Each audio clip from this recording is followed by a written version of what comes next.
hampir sebagian masyarakat di Jawa Barat, khususnya orang Sunda, pasti tahu tentang legenda Sangkuriang ini.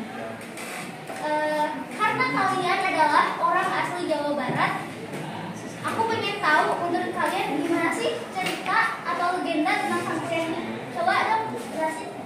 Dari aku dulu kali ya. Kalau menurut aku, kalau dari yang aku baca, Sangkuriang itu kayak ada satu sosok laki-laki yang namanya Sangkuriang, yang tadinya tuh dia tuh mau menikah sama seorang perempuan, tapi gagal karena perempuan itu ibunya sendiri. Wah, kok bisa sih? Apa sih? Mereka tuh mau bisa Sangkuriang tuh mau nikahin ibunya sendiri, padahal kan mereka tuh ada hubungan darah. Kok bisa? Coba jelasin.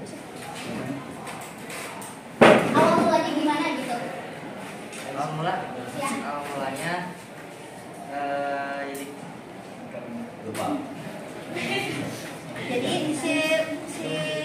awal mula si ibunya tahu kalau Sangkuriangnya anak-anaknya tuh dari waktu si Sangkuriang tuh mau pergi berburu. Si ibunya tuh nyuruh buat si Sangkuriangnya tuh nyuruh buat si ibunya ngerapihin ikat kepala yang mau dipakai sama Sangkuriang. Otomatis ibunya ngeliat dong ke kepala Sangkuriang. Nah, di situ ibunya ngeliat ada bekas luka yang dulu ibunya Sangkuriang getok kepalanya Sangkuriang gitu. Nah, terus itu tuh diketok tuh awalnya gimana? Coba ceritain dari awal ya, dari awal gimana ceritanya itu bisa ada cerita legenda Sangkuriang ini. Coba ceritain. Awal mulanya yang katanya ada sepasang dewa dan dewi yang dikutuk ke bumi. Ada pasang dewa dewi yang dikutuk dari turunkan ke bumi yang menjadi berwujud celeng dan anjing yang itu tadi. Jadi si celeng itu tuh si babi hutan atau si dewi yang dikutuk oleh sang yang tunggal itu. Terus kalau anjingnya atau si tunggal ini tuh dewanya ya yang dikutuk. Terus lanjutan ceritanya gimana? Pas udah ada dewa dan dewi dikutuk itu tuh bagaimana?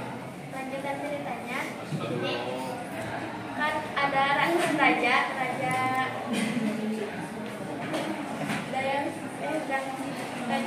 Suging,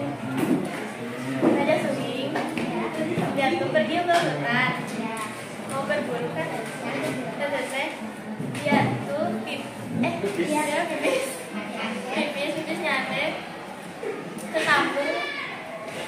ketampung di wadah air kelapa itu batok kelapa. Terus ada babi itu teh celeng itu teh minum air kencingnya si raja itu. Terus babi itu tuh ngelahirin bayi. Terus bayinya dibawa sama raja yang tadi itu pipis, dibawa ke kerajaan. Terus di itu gimana? Jadi anak. Ya dijadiin anak. Dan namanya siapa? Nama si bayi itu. Nama bayinya Dayang Sumi. Nah, terus hubungan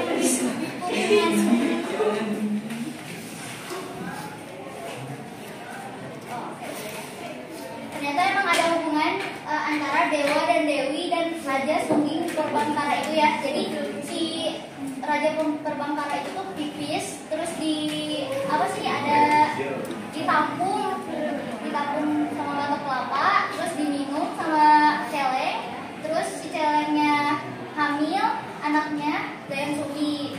Nah, Dayang Sumi itu diangkat sama ayahnya sendiri, namanya Raja Sungging Perbangkara. Oke. Terus aku juga pernah baca nih, katanya Dayang Sumi itu cantik gitu ya, kayak apa sih, para raja dan pangeran pada saat itu tuh pengen nikahin Dayang Sumi ini, ya gitu. Terus ternyata gak ada satupun raja sama pangeran yang diterima oleh Dayang Sumi. Nah, kira-kira gimana lanjutan ceritanya? Nah, ya, karena cantik itu yang raja dan Pangeran itu saling perangan mendapatkan daya zombie.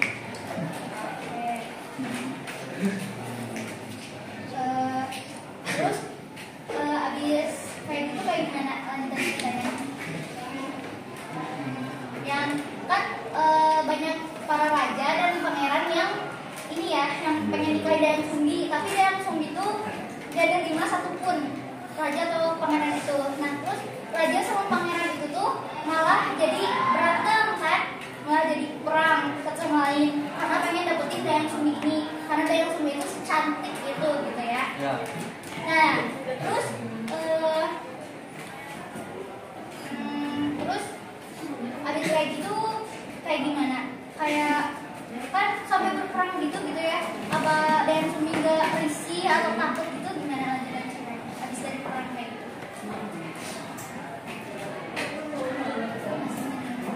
Oh, jadi si Dayang Sumbi itu teh ngasingin diri sampai yang apa teh? Gitu teh hilang. Ada yang hilang, pokoknya sesuatu yang tarak itu ada yang hilang.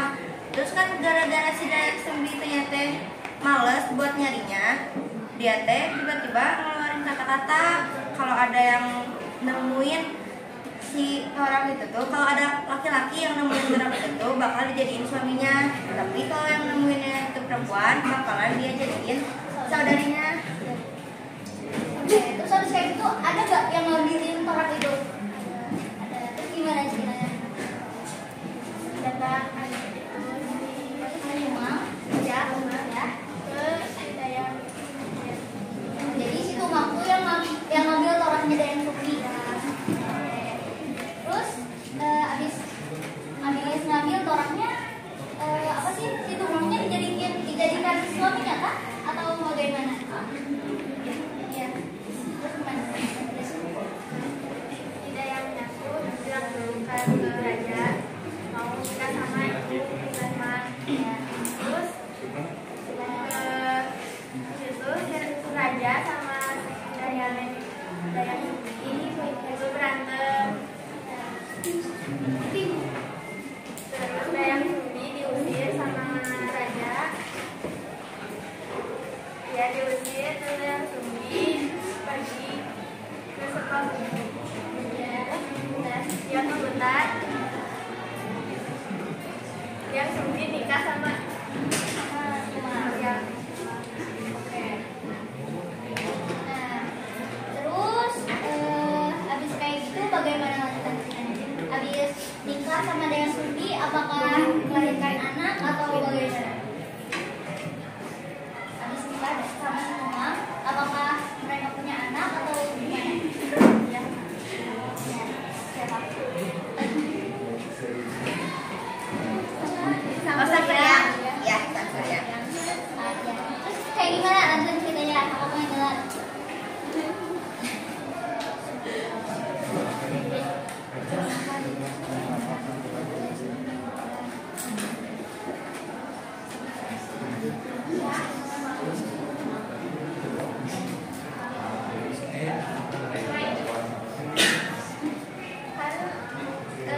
Pas udah punya anak ya, si Samsuriang ini suruh berburu hati rusa sama ibunya, ditemenin sama ayahnya yang anjing itu.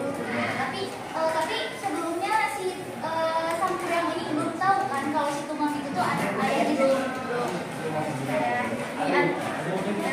Samsuriang itu pergi ke hutan berdua sama Kumang. Terus si Samsuriang itu mau berburu rusa tapi gak ada. Terus si Samsuriang ada ya melihat babi, jadi mau apa? Tusuk si babi. Tapi si Kumang apa deh?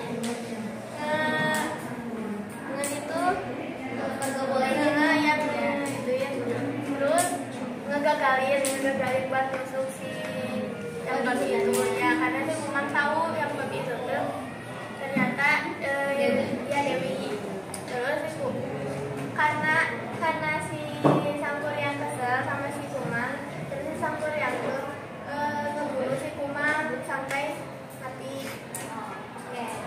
Terus abis kayak gitu si Tumangnya dibunuh, terus dijadikan makanan kan ya sama si Sangkuriangnya diolah gitu jadi makanan, terus dikasih ke ibunya ke Dayang Sumbi. Nah terus kira-kira Dayang Sumbi marah atau ya udah atau bagaimana?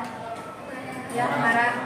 Yang sudah yang Sumbi adalah lagi pegang centong sendok yang buat nasi ya sampai dipukulin ke kepalanya si Sangkuriang. Ya terus Sangkuriang teh marah, jadi dia teh pergi ngembara ke tempat yang jauh gitu ya.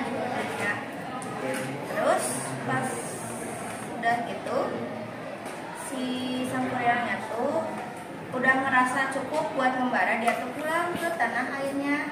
Terus ketemu sama cewek yang dia lihat daripada cantik banget gitu, kayak dia cantik lah gitu. Terus si yang cewek cantik ini juga terpesona sama parasnya Sangkuriang ya. Jadi di situ Sangkuriang langsung ngelamar si cewek cantik itu tanpa tahu ternyata si cewek itu tuh ibunya dia sendiri. Nah terus abis kayak gitu kayak gimana lagi tadi ceritanya? Yang tadi aku bilang di awal, pas waktu si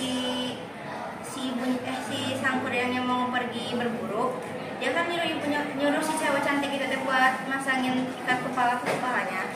Si ibunya tuh ngeliat si cewek cantik itu ya tuh ngeliat kalau di kepalanya ada bekas luka, ya bekas dipukul itu. Terus si cewek cantik itu tiba-tiba ingat kalau ini tuh luka yang dia bikin ke anaknya beberapa tahun ke belakang. Terus juga pas dia lihat-lihat sama ibunya, muka anaknya tuh mirip, muka si cowok gantengnya itu mirip sama muka anaknya. Jadi si ibunya tuh berpikir buat ngegagalin tunangan antara mereka berdua. Terus abis ibunya gagalin, apakah ada kejadian sesuatu atau bagaimana gitu? Ya, dua permintaan sih. Jadi Dayang Sumbi itu minta permintaan ke Sangkuriang, pengen perahu ya, pengen perahu sama pengen apa? Bendungan Citarum. Nah ya. Terus pas udah kayak gitu kan ceritanya pas Sangkuriang digagalin sama ibunya, bagaimana?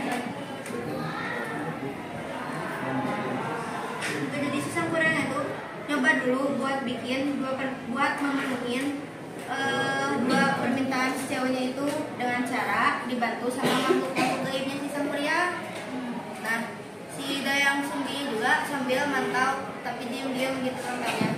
Nah karena mungkin si Dayang Sumbi tahu ini tuh bakal berhasil, jadi dia nyuruh itunya anak buahnya buat ngegelar kain sutra warna merah yang bikin semua langit itu jadi warna merah. Sampai si Sangkuriangnya berpikir kalau mungkin ini harinya udah selesai, jadi mungkin dia berpikir kalau dia ngelakuin dua permintaannya itu gagal. Jadinya marah, terus si perahu itu tuh ditendang dan jadilah yang sekarang itu Gunung Pangulatan ya.